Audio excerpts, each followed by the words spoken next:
Después de un día de trabajo, vamos a comenzar a conversar sobre Cómplices. Cómplices te ha invitado porque cuando leí este libro maravilloso de Alexander Wetmore, Las aves de Panamá, quedé convidada.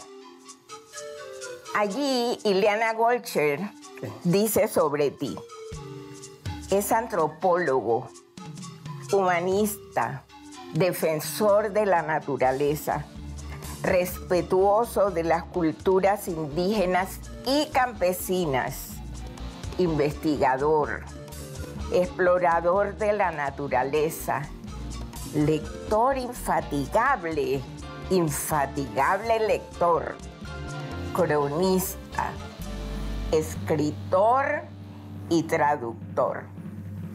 Yo agrego algo. Y maestro. Muchas gracias. Sí, porque estoy aprendiendo, pues, a medida que conversamos, estoy aprendiendo muchas cosas. De modo que vamos a comenzar este programa sobre tu último libro, Alexander Wetmore y las aves de Panamá.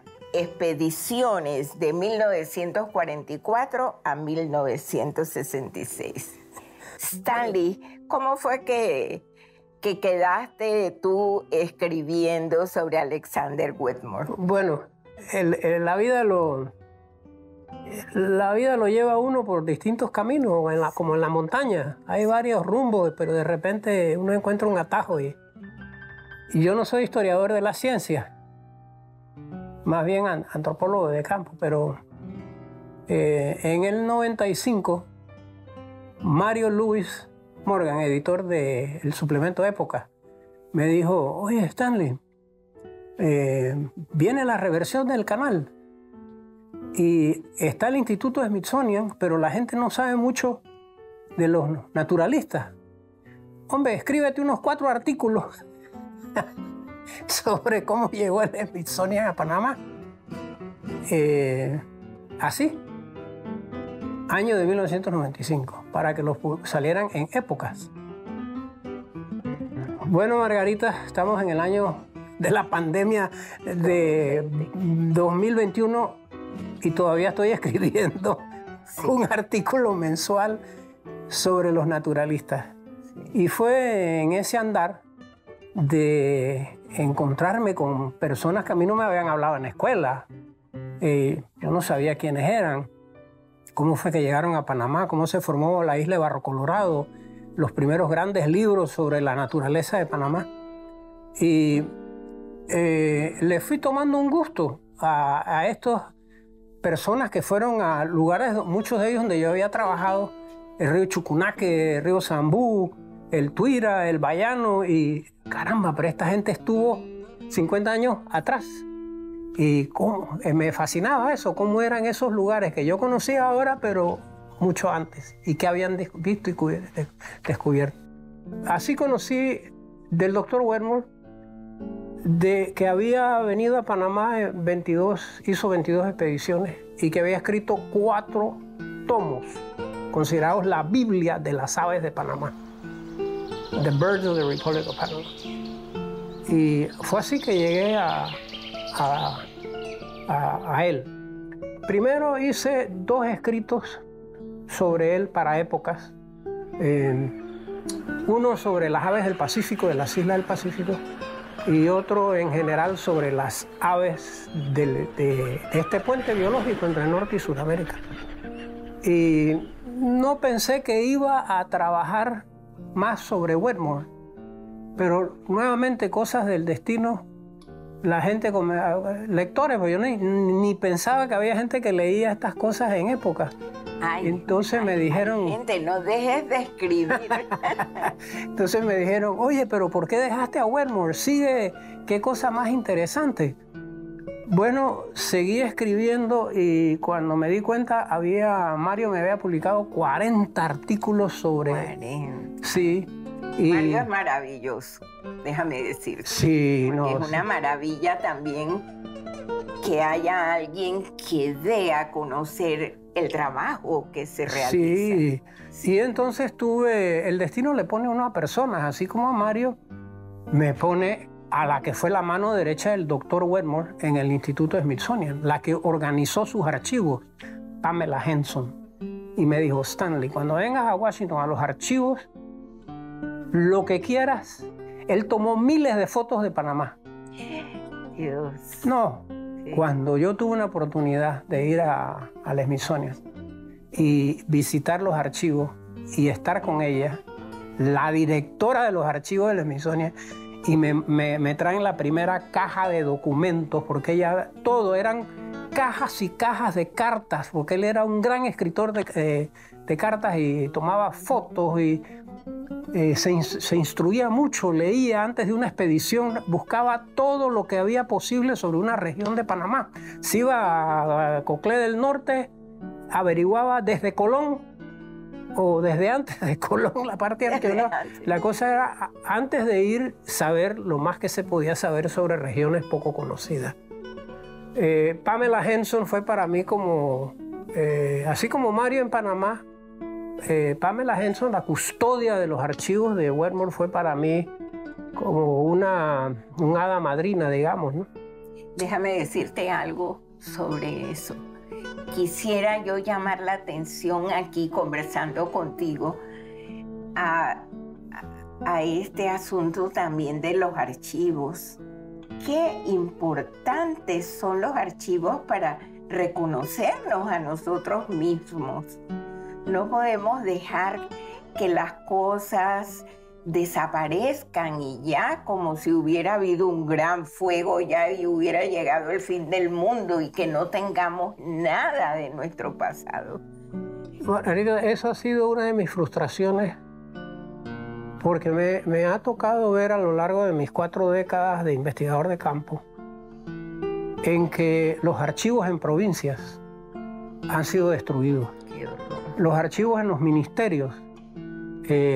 A mí me ha tocado llegar a la Corte Suprema de Justicia cuando estaba en el barrio de San Felipe y había una remodelación y entro, porque yo antes daba clases de antropología y los estudiantes, como sabían que me gustaban los libros, me decían, profesor, ¿a usted que le gusta el libro viejo? Vaya allá a la Corte Suprema que están haciendo una limpieza. Y voy a la Corte Suprema y todos los pasillos estaban llenos de gacetas de la época de Colombia, periódicos, igual con asamblea. Y encontré un maestro restaurador, el único que había en Panamá, así que entrenaba, maestro casi medieval, cascante, en el Don Bosco. Y cuando yo le llevé las primeras gacetas del tiempo de Colombia para que me las restauraran, él llamó a los estudiantes y le dijo, vengan acá, muchachos, voy a enseñarles cómo se hacían los libros antes. El Señor lo quiere restaurar. Voy a asignarle a cada uno de ustedes como proyecto restaurar este. Fíjense en este tipo de papel, esto ya no lo hacen. Y les da una clase. Bueno, el maestro me restauró las gacetas del tiempo de Colombia, desde 1853 hasta 1903. Bellas, lindísimas. Cuando él falleció, me dejó un gran vacío porque sí, tomar libros que estaban muy averiados, sí, y dejármelos hermosos, que hasta el día de hoy estas cosas están en rojo. Todas esas son obras de cariño y ahora viene mi dilema, ¿a dónde van a ir? Ese dilema es otro. ¿Quién sigue? Porque esto nada más es una fracción muy pequeña de la cantidad de libros que tengo. Ya los muchachos se mueven a las cosas digitales, ya las viejas enciclopedias están desapareciendo, pero sin embargo siguen siendo documentos que quiero mucho porque yo los anoto, los subrayo, claro, y me recuerdan mi evolución académica en un sentido.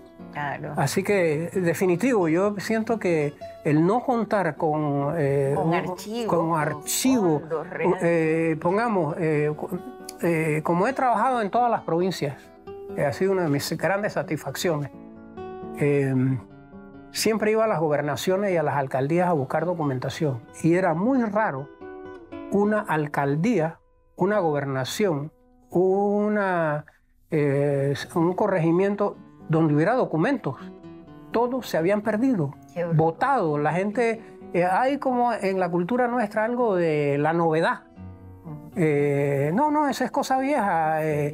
Y así me ha sido desde Bocas del Toro a Tonosí, a Santiago, a David. Un poco el menosprecio de la palabra escrita, del libro, o sea, de una cultura que nos viene de hace 2000 años. Sí. Entonces, bueno, en ese dilema estoy, Margarita, de qué voy a hacer con mis libros. Pensé hacerlos en Boquete, obsequiárselos a la biblioteca de Boquete. Que es una maravilla, que es una joyita. Sí. Y entonces tengo un programita de becas allá. Sí. He conseguido unos padrinos para promover la investigación en Chiriquí, y tengo varios estudiantes trabajando temas del Panamá colombiano, es decir, el Chiriquí colombiano, y el Chiriquí de principios de la República, con documentos que le he obsequiado a la biblioteca de Boquete con mucho cariño, aunque yo no soy boqueteño, la gente piensa que yo soy de Boquete, pero yo vengo de la tierra baja. Pero bueno, hablemos un poquito de eso, de tu origen. Bueno, de mi origen, yo vengo de una familia campesina, de las orillas de... Bueno, mis abuelos, mi abuela, que fue una de mis grandes influencias, ella como mi abuelo no sabían leer ni escribir, pero eran personas muy inteligentes y muy trabajadoras. Todas, mis tías, todo. Yo los recuerdo a mis tías barriendo la cuadra de la casa en el río Chiriquí Viejo, eran selvas. Ahí no había nada, nada más nosotros. Y nosotros, eso sí, muy independientes. ¿Orillas de qué río? Chiriquí Viejo. Como dicen en los documentos viejos, el último río a poniente. A poniente. Antes de llegar a la Capitanía General de Guatemala, Wow. Costa Rica. Ahí fueron a dar mis abuelos tras perder todo en la Guerra de los 1000 días, porque ellos tenían ellos vivían en Alange, cerca al pueblo, porque la gente iba al pueblo nada más para festividades, bautizos, matrimonio, la procesión del Cristo de Alange, que es el Cristo de los Chiricanos, en una finca que se llamaba Las Loras, y ellos eran conservadores, gente humilde, muy trabajadora, tenían sus carretas, sus caballos y sus cosas. Pero vino la Guerra de los 1000 días y los ejércitos vivían del campesinado. Le llevaban el ganado y le decía, bueno, se le pagará cuando triunfe la revolución. Y perdieron todo. ¿Así? Sí, mi abuelo se lo trajeron, a mi abuelo lo llevaron preso al puerto de Pedregal, lo embarcaron en un barco de la revolución, como decían, al sitio de Aguadulce, y con otros chiricanos. Sí. Y estando a camino se acabó el carbón. Y los mandaron a tierra a buscar mangle. Y mi abuelo, que era un hombre de trabajo y muy organizado, sabía cómo organizar la gente para trabajar. Uno de sus dichos que siempre me decía, el hombre tiene que acomodarse bien antes de trabajar bien, acomódese bien, porque era trabajar con un hacha, un machete. Bueno, ellos se palabrearon, como decían. Vamos a quedar allí. Y bueno, de allí, estando en tierra firme, sacando leña para este barco que iba, de este vapor que iba para Aguadulce, hacen un conato de pelea y se escapan. Y mi abuelo se vino solito de noche nada más. 23 días y 23 noches a salir hasta David, y de David a Dolega, a donde vivía su papá, que murió, ese era septiembre del año de 1902. Y después de la guerra, él de ahí se fue a Alange. Mi abuela le llevaba, como no podía estar en el caserío, hizo un ranchito en el monte y mi abuela todos los días le llevaba una tutuma de comer. Un día, y aquí termino esta parte, oyen que alguien venía silbando. Y mi abuela, y se quedaron los dos porque en esa época, en tiempos de guerra, la gente trata de ser lo más silenciosa posible. Y resulta que era un nieto de mi abuela, Miguelito Monfante. Y le dice mi abuela a él: Miguelito, ¿por qué silbáis? Mi abuela voceaba. ¿Por qué silbáis? ¿No ves que estamos en guerra? Y él le dice: abuela, la guerra terminó. Firmaron la paz en un barco de guerra en Panamá, la paz del Wisconsin. 2 meses después llegó la noticia. Y la trajo antes. Sí, sí, habida cuenta que habían matado a el hermano menor de mi abuelo. Mi abuela le daba... una vez le tocó ver el fantasma de su cuñado. Lavaba platos, batea, pues no había... Sí. Cuando vio el espíritu, dice ella, de su cuñado, y le dijo a mi abuelo, y ellos: nos vamos. Bueno, vendieron la finca, que era muy hermosa, que se llamaba Las Loras, y eso lo compró una empresa que se llama Cartavieja. Ajá. Y por eso es que las botellas de ron Cartavieja tienen una lora. Voy a buscar esa lora. A ver si no se extinguió ya. Bueno, y así se fueron, mis abuelos se metieron en 1905 en las selvas, ni siquiera le llamaban el territorio, las selvas del territorio del Chiriquí Viejo. Allí nació mi madre. Ay. Y ahí no había nada. Montaña. Un cuento largo para una pregunta corta. Sí, así es como debe ser. Cuento largo para que aprendamos.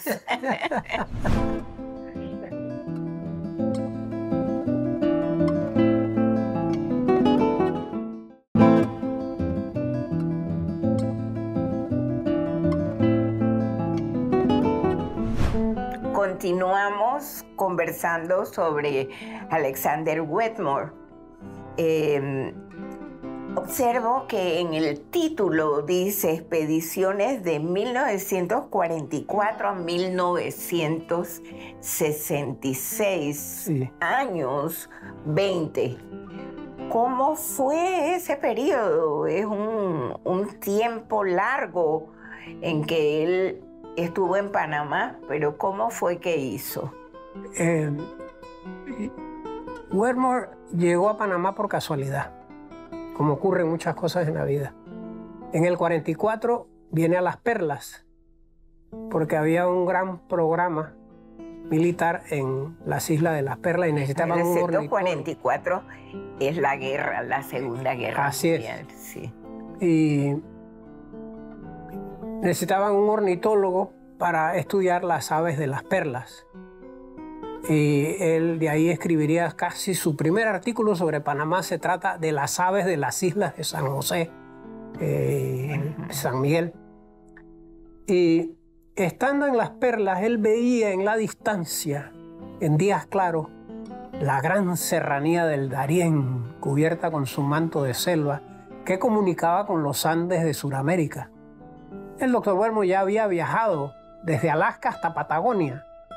Era uno de los grandes ornitólogos. Él llega a Las Perlas cuando ya tenía casi 50 años.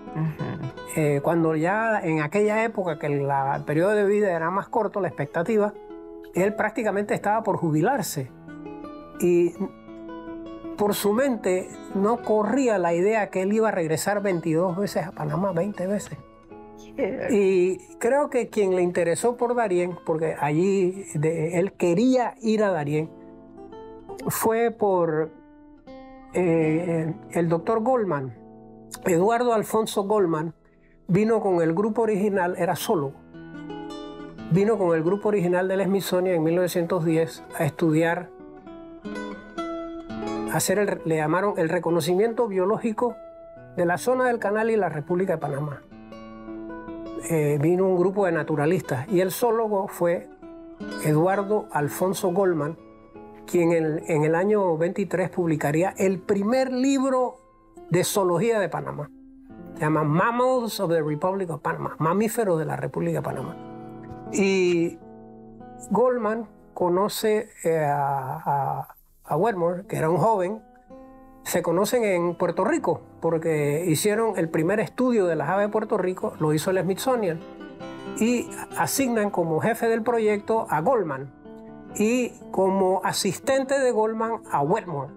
Y estando en Quisqueya, Goldman le hablaba a su asistente joven, Alexander Wetmore: tienes que ir en algún momento a Panamá, a Darién. Y yo creo que fue Eduardo Alfonso Goldman, el zoólogo, quien le puso semilla de que tenía que ir a esa fabulosa tierra, ese pedazo de tierra firme llamado el mítico Darién, que conectaba con los Andes suramericanos. Le decían el nudo del Darién. Así es. Sí. Y entonces, estando en Las Perlas, aprovecha una lancha de la Marina y va a Jaqué, donde por razones de la guerra los americanos habían hecho una pista de aterrizaje, base naval. Había toda una instalación grande en el pueblo de Jaqué. Y el doctor Wetmore dice: bueno, voy a ir a Jaqué porque ya voy a estar en la boca de un río que nace en la serranía del Darién, el río Jaqué. Y estando allí, se fascina. Veía esa serranía que nadie había estudiado. No se sabía casi nada de las aves de la serranía del Darién, si eran suramericanas, si eran de Centroamérica, eran del Caribe, de dónde eran. Y a él le fascinaba mucho también las culturas indígenas. Conoce por primera vez a los chocóes. Y conoce a una persona que le iba a ayudar muchísimo, que era el comerciante chino del pueblo, el Chinomón. El Chinomón era el dueño de la tienda del pueblo, el bar, y era el que le compraba la tagua y los guineos y los plátanos y la madera a la gente del río Jaqué. Y le fue muy útil en conseguirle los palanqueros, los piragüeros, los macheteros, los hacheros, lo que necesita una expedición para moverse en un río. Y Wetmore queda prendado por la parte cultural, la cultura darienita, los indígenas, la selva, las aves, una diversidad que... Y dice: yo tengo que regresar. El año siguiente lo nombran secretario del Instituto Smithsonian, a cargo de todos estos grandes museos, porque eso es un complejo de museos.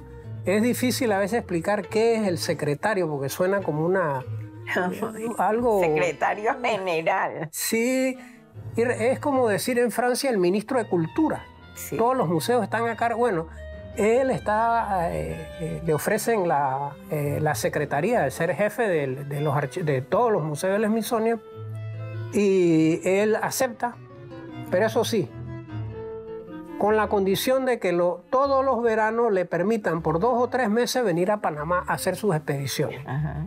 Imagínense, en el día de hoy.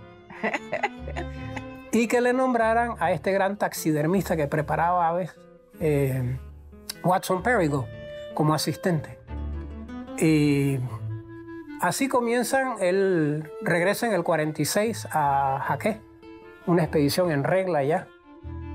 Luego en el 47 sube el Jaqué y toma otro afluente del Jaqué, que es el Imamadó, que es ya territorio de los chocóes. Y se queda con un cacique indígena llamado Conejo. Y Conejo pues le facilita su casa y allí se quedan. Y el doctor Wetmore era, además de ornitólogo, era, vamos a decir, un antropólogo. Le gustaba escribir sobre las costumbres de la gente, cómo cazaban, qué comían, cómo cuidaban a los niños. Era muy ecuménico en el sentido. Una de sus formas de dar gracias a la gente, él andaba siempre, le fascinaba la fotografía y andaba con una cámara Leica, que eran las mejores en esa época. Leica. En blanco y negro. Entonces él le tomaba foto al corregidor de Jaqué, a la maestra de Jaqué, a la cocinera de Jaqué. Y después, cuando él regresaba a Washington, mandaba a revelar esas fotos, las agrandaba y mandaba una carta. Le hago llegar esta foto suya, y así hacía. Era una forma de agradecer, de dar las gracias. En una época... me imagino cómo sería esa fotografía para esa gente. Por eso es que en un par de lugares yo pongo unas cartas de él en español, pongamos, diciéndole a unos campesinos: mire, allá en Chepo, le hago llegar esta foto suya